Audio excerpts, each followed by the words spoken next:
12 factor apps. So what is 12 factor apps?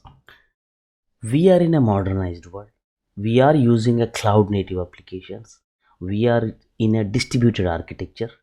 Everything is a microservices. We are approaching agile and we are using a DevOps automation at every stage. So now we are connected with the IoT devices, right?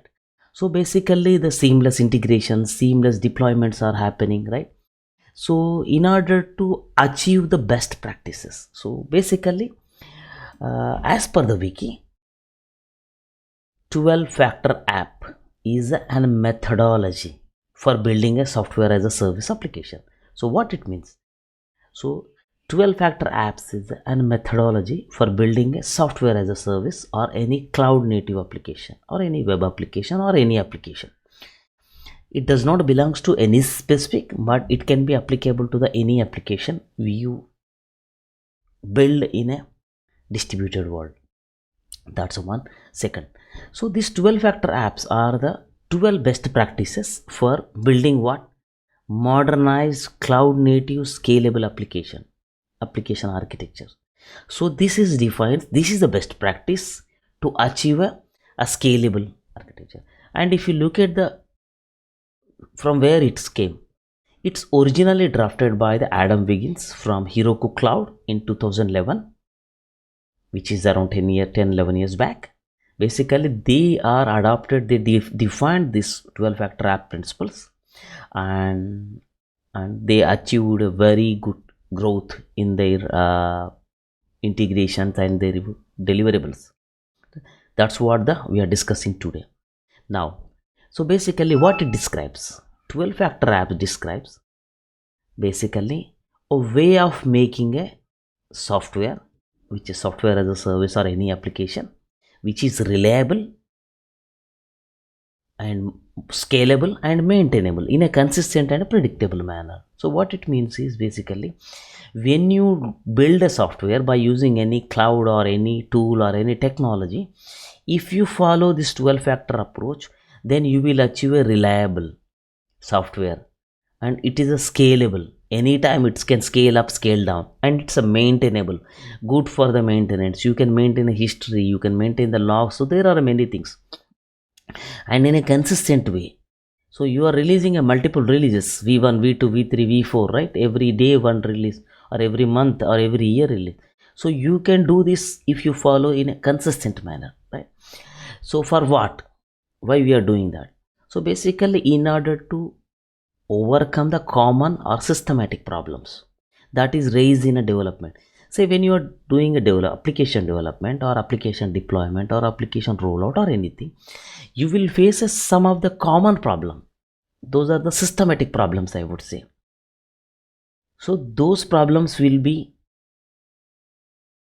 overcome by using this 12 fact app. So basically these are the conceptual solution in another way for common problems. So, and who can use that? This can be used by any developer. They are building the code and running as an application as a service. Say I am a C#, I am a Golang, I am a Python developer, I am a Node.js, I am a Java developer. So you can follow this approach. And also engineers and operations who can deploy, manage the production grade application, they can also then follow. So this is for everybody, I would say, in a modernized world, right? Say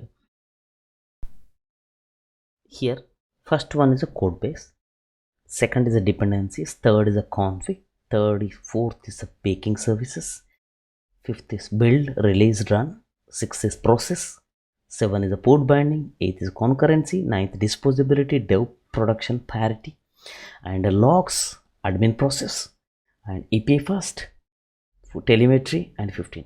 Maybe you may notice the subject is talking about the 12 factor apps, but whereas there are 3 more additionally added here. Yes, initially it was 12, but these 3 are added in a latter part recently.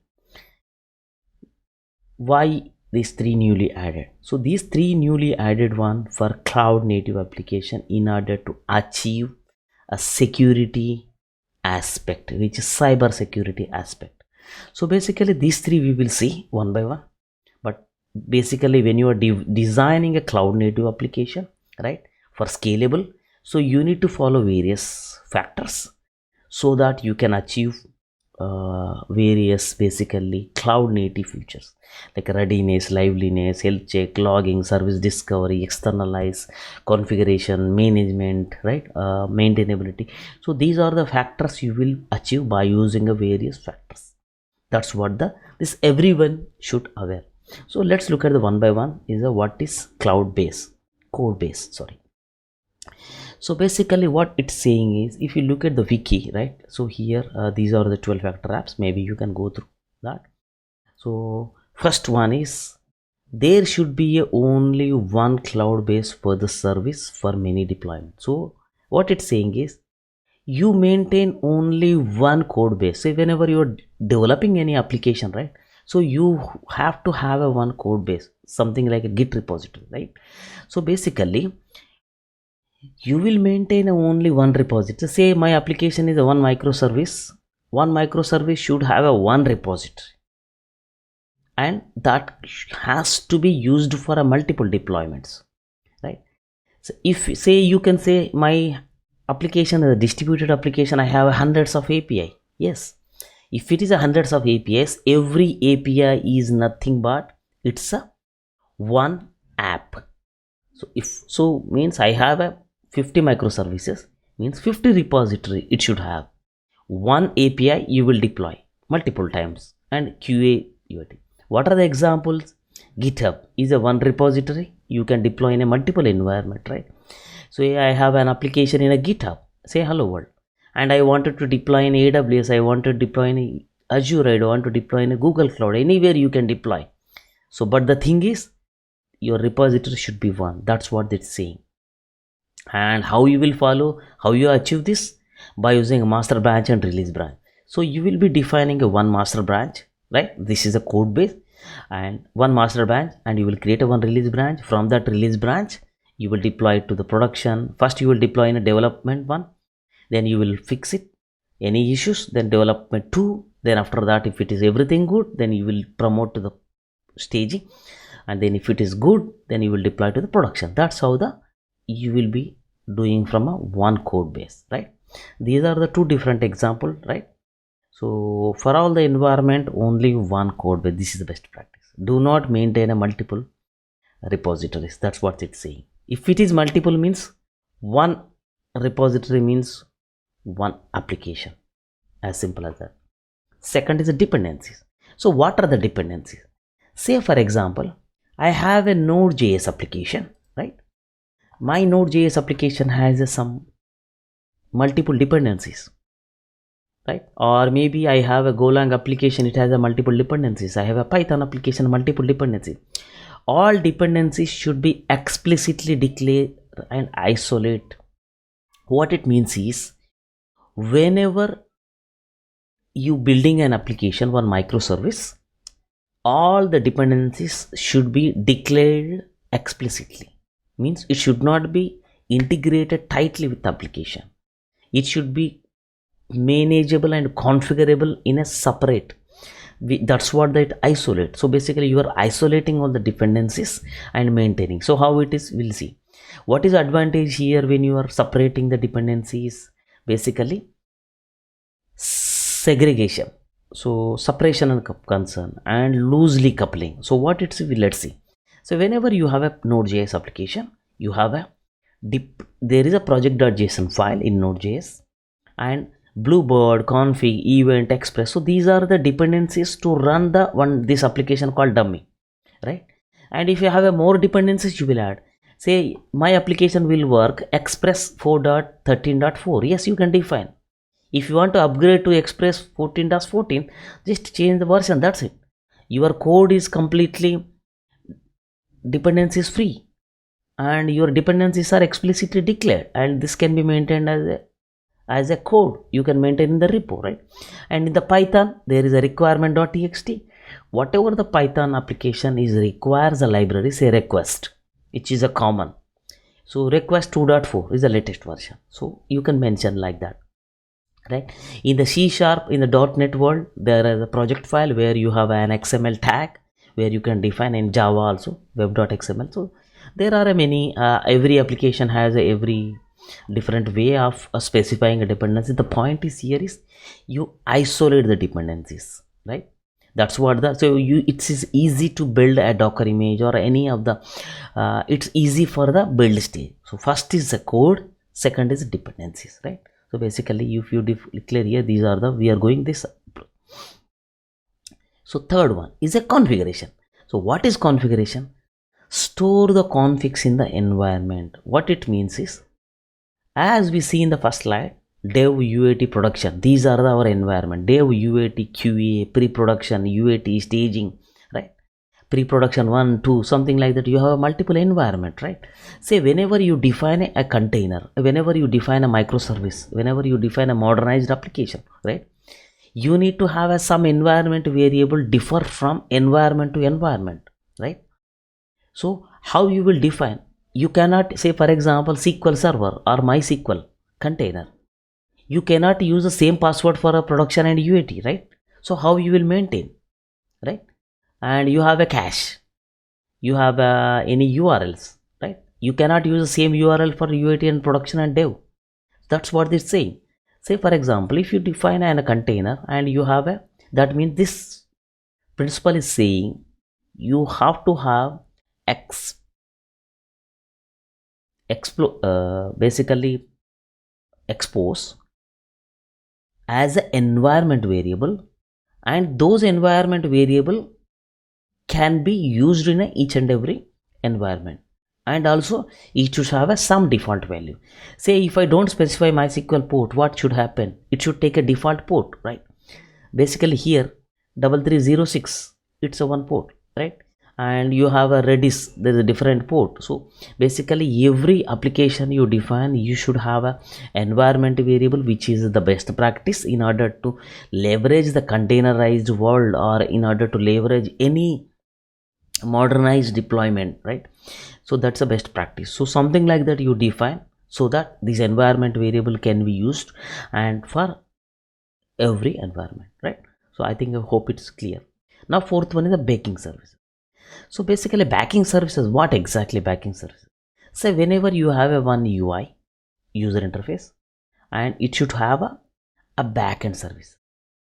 So basically backend services treat backing services as attached resources. So what this means is, whenever you have a front-end application and backend service should be attached as a backend processing engine. In a simple term means, say front-end, my backend is a database, my backend is a email server. Say when I click on something in the UI, some operation happens, right? So that some operation, where it will happen? It should happen in another service. So that's what the treat backend service as a attached resource. So keep it as a independent. That's what that is saying. What are the example? DB, email server, message broker, right? So basically why we are doing flexibility and efficiency, and there are many more features in a SDLC. Say here I have a production deployment, MySQL, outbound service, I have a email, I have a S3 URL, I have a S3 is what is external, Twitter is an external.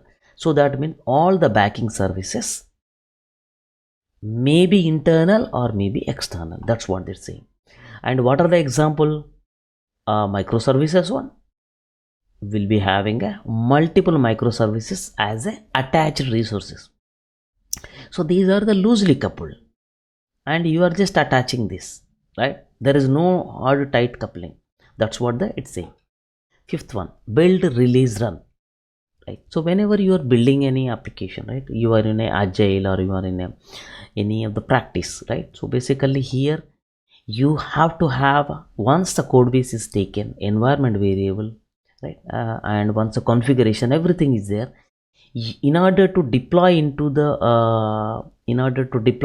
one environment, you should have a build, release and deploy, which is sounds to the CI/CD, right?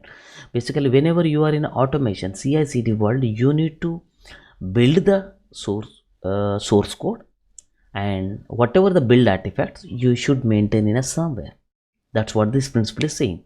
This principle is also saying you need to, once the build is happened, you need to do the release. Release, what you will do, whatever the build is happened like a Docker image, right? Then you will be applying some certain settings specific to the environment, and then you will be running into the QA, UAT, production, dev, or whatever. So here, this is my code base. I will build my artifacts mean nothing but it's something like a Docker image. I will store it there, and then I will apply my configuration. I will keep it as a dev, UAT, production. Right? This configuration is just a config file. It's a just file. You will attach to it.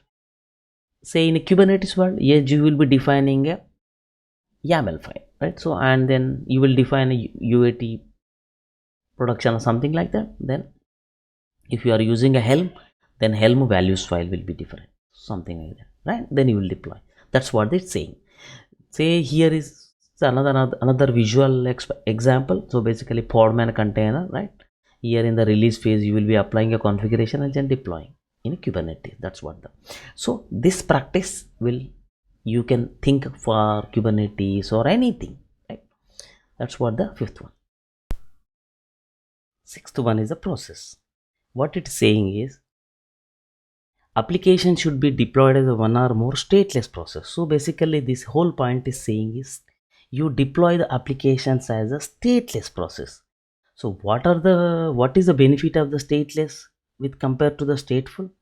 So stateless does not require a server to retain the information about the state. So basically, as a name, stateless, it does not maintain the state. It's a design implementation approach, a stateless. So basically, it will handle the crashes, it can scale up and down, and there are no tight dependencies, right? And architecture is easy, and also it will be data will be persisted along with the backing service. So if you look at the previous slides, we have seen the backing service. So backing service should be a stateless. So stateless means it does not maintain any state, and it's easy to scale, easy to operate, and easy to scale up and down, and you can leverage the many other benefits, right? So, and it will serve the request efficiently. So if you look at the example here, right, this is a user interface, and this is my backing service, which is Elastic Load Balancer, and that is pointing to the EC2 instances fleet here, right? One is availability zone, 2 EC2 instances in availability zone B, 2 EC2.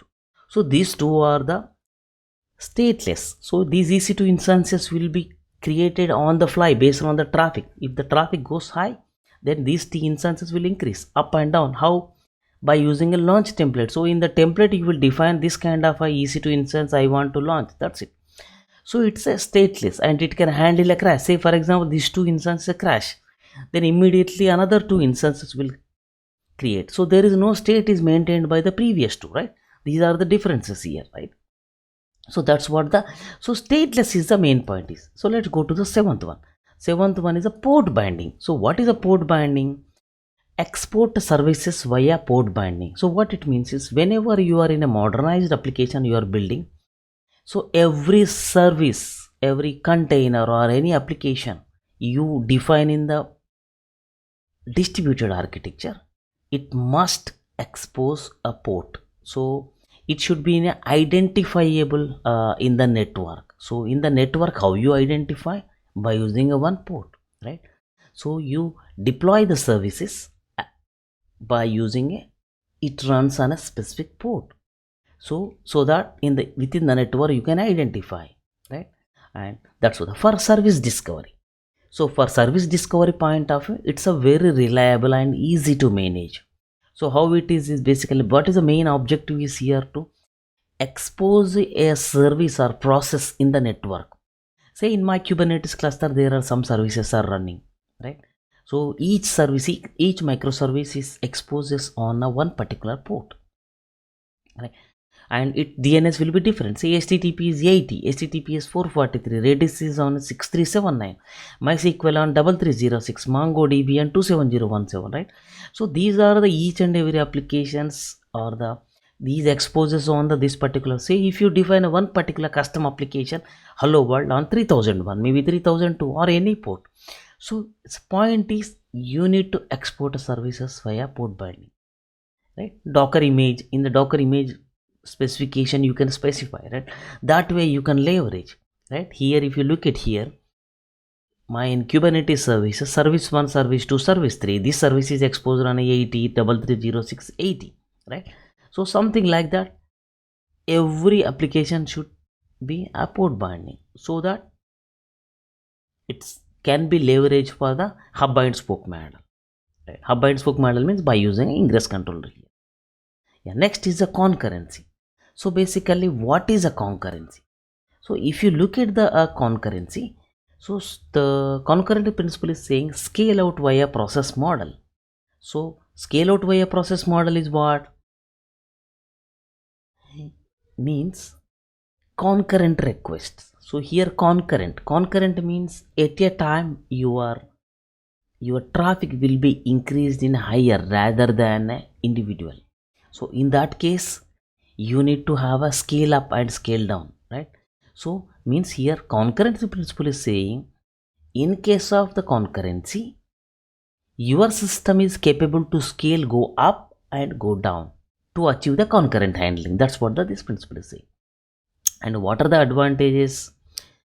Different parts of the architecture will requires a meet. Say for example, if you look at this diagram, you have a load balancer, you have web server, you have another load balancer, internal load balancer, there is a business service, and that is talking to another load balancer and data service. This is a database.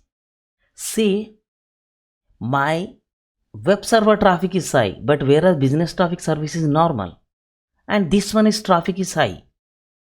So how the concurrency will handle? By using the scale up and scale down. So this fleet should be capable of to handle the such kind of a concurrent request. Say per second 100 requests, per second 200 requests, right?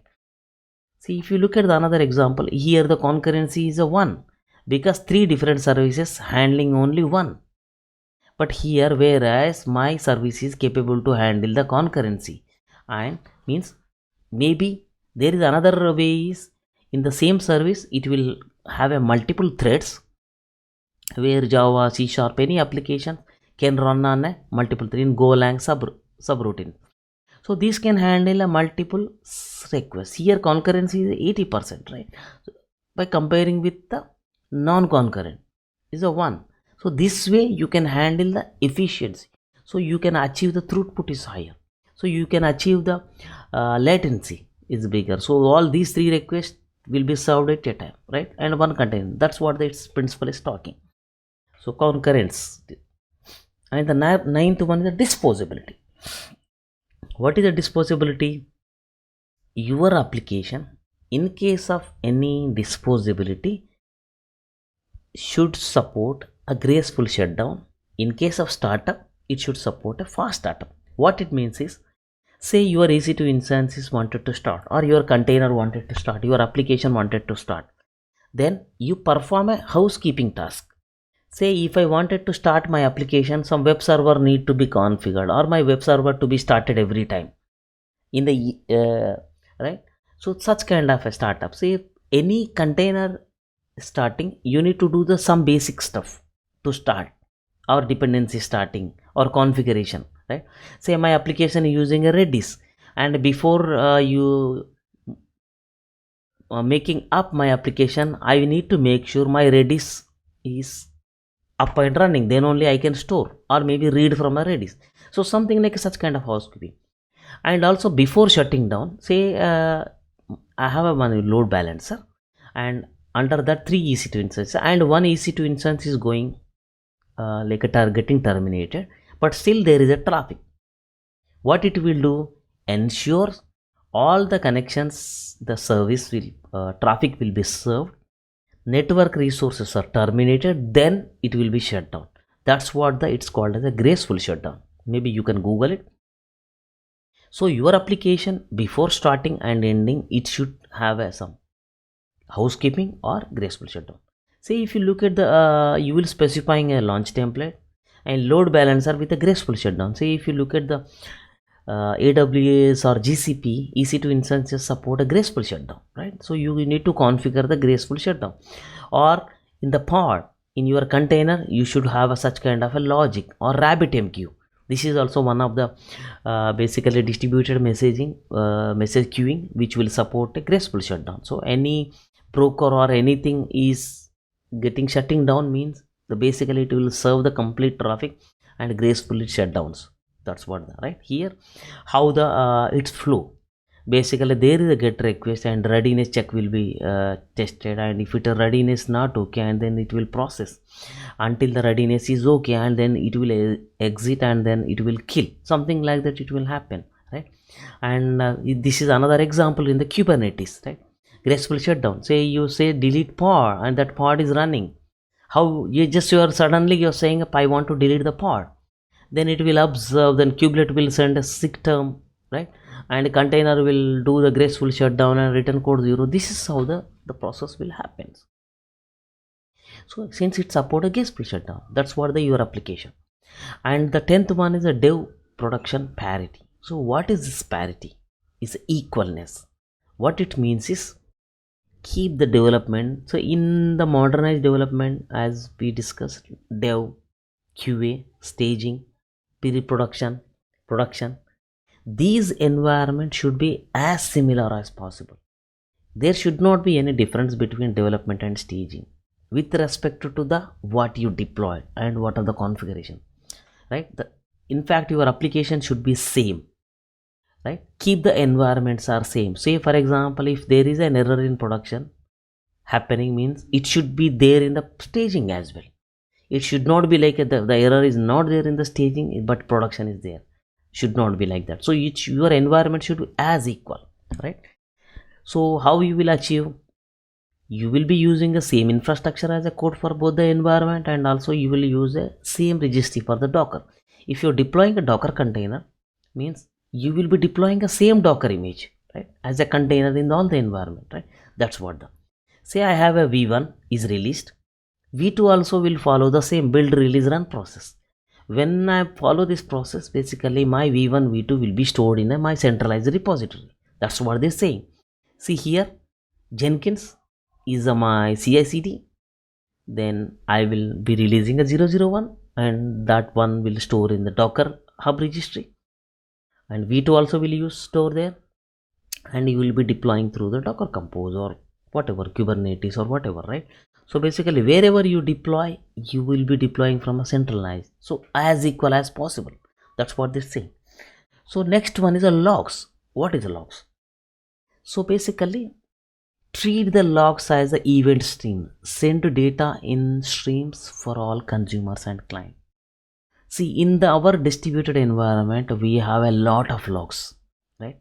We have a web server log, we have a load balancer log, we have a CDN logs, we have a database logs, we have a application specific log, we have a container logs. If my pod has a multiple container, so you have a many logs.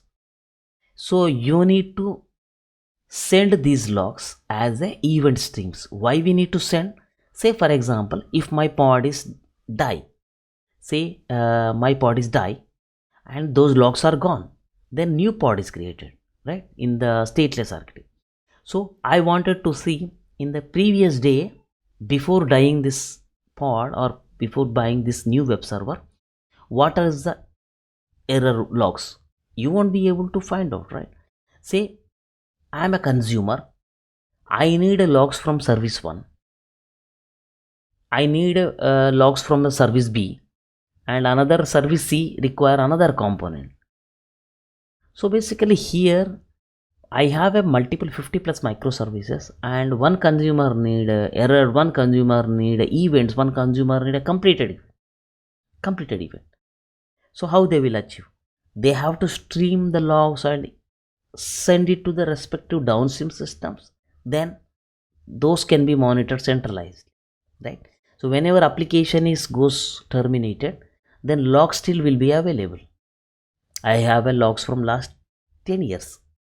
I have a logs from last 1 month, 10 days, 3 months, 90 days. So whatever the log strategy. So how you will achieve? They have a log routers like a Logplex, Fluentity. There are many more, right? So basically here the Elasticsearch, Splunk, these are the log drill down mechanisms, right? These are enterprise suites where you can search from the terabytes of data. How these are the possible? by using, first you need to have a log exporter, then you stream it to the respective clients will consume. You can filter out from here. So that's what the, so you are defining a core basic mechanism.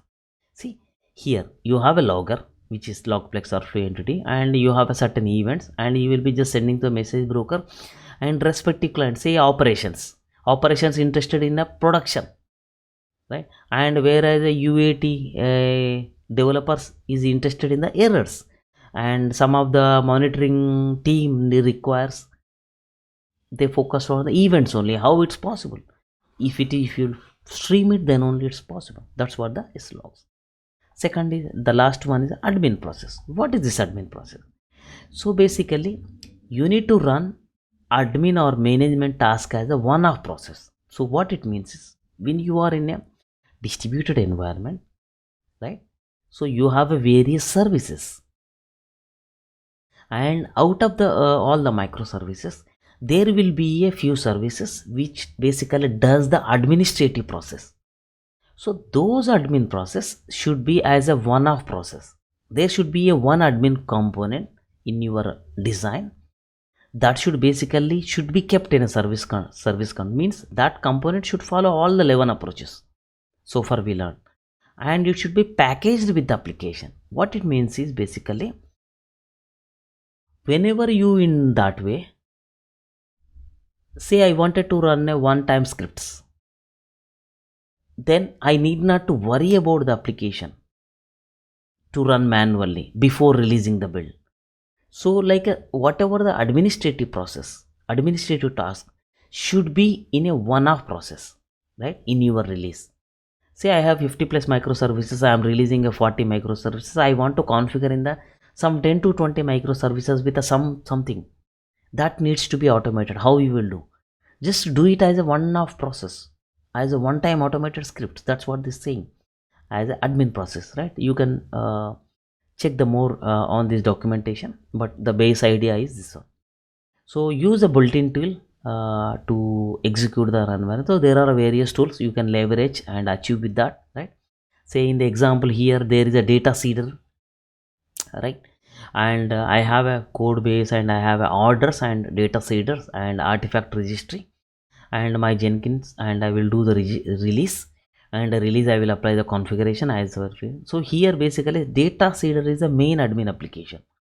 This data seeder will take care of the order, right? So basically that's how the here one-off application is the data seeder. This will basically takes care of this administrative things. Whenever you do the order, say 10 order, 20 order, so whatever the, right? So this is a shopping cart example they taken, but the whole process is you need to have a one-off process. That's what the it's architecture. So 13, which is a new one, API first. What is API first?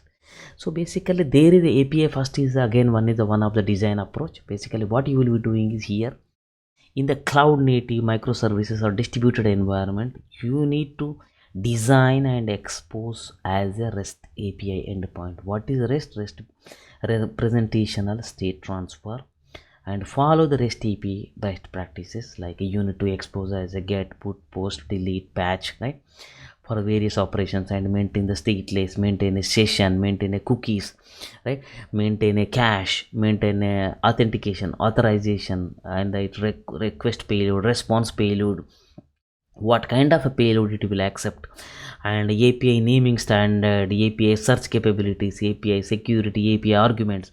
So these all you need to leverage as a microservices in a loosely coupled way. And what is the benefit is a faster, lightweight. How? By using a API gateway. By using API gateway, it's easily configurable, and which is hub and spoke model, right, and where you can leverage the abstraction and all. That's what they're saying.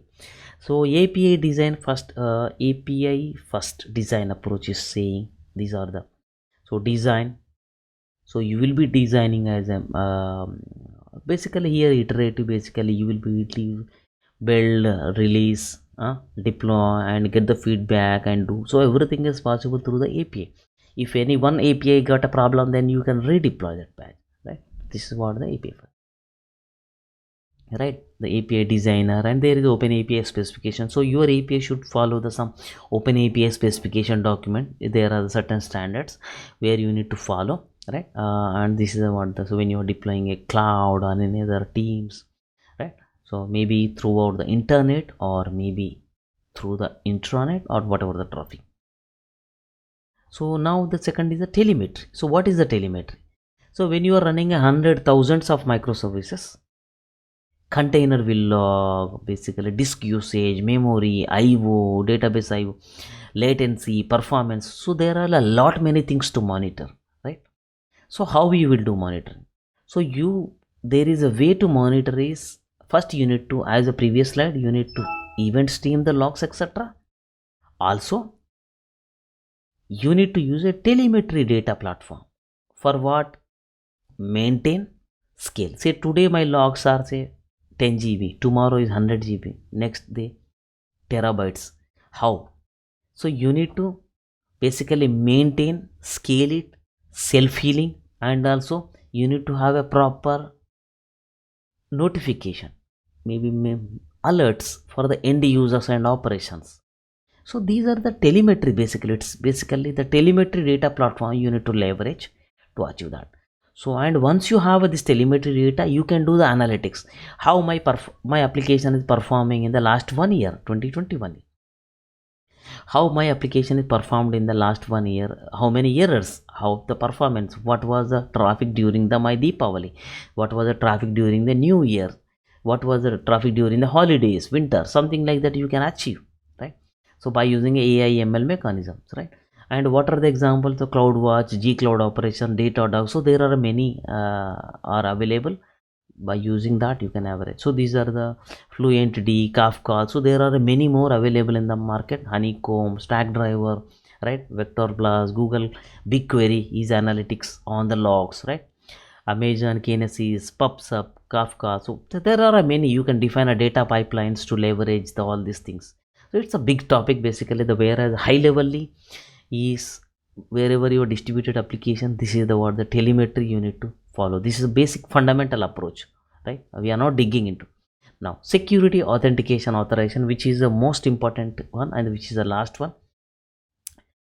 Security is a bigger aspect of the cloud native microservices are distributed in the world, and security policy should be there at hardware level, network level, software level, which is called a defense in a depth. So for web application point of view, DDoS, right? Distributed denial services. API should be secured by using authentication, authorization, API token, RBAC, OAuth, right? OAuth by using a Google or Facebook, or web content should be exposed externally. Maybe make sure HTTPS network should have a firewall. API should have a proper response, and request payload must be encrypted during the during the traffic. And firewall, router level securities, database protection, multi-factor authentication, right? And security groups, network firewall, there are many more. So these are the things must be your architecture, your design should have. That's what this talking, right? This is the end of the, I hope this is give the some idea about the 12 factor apps. Thank you. Let me know in your comments. Thank you. Bye.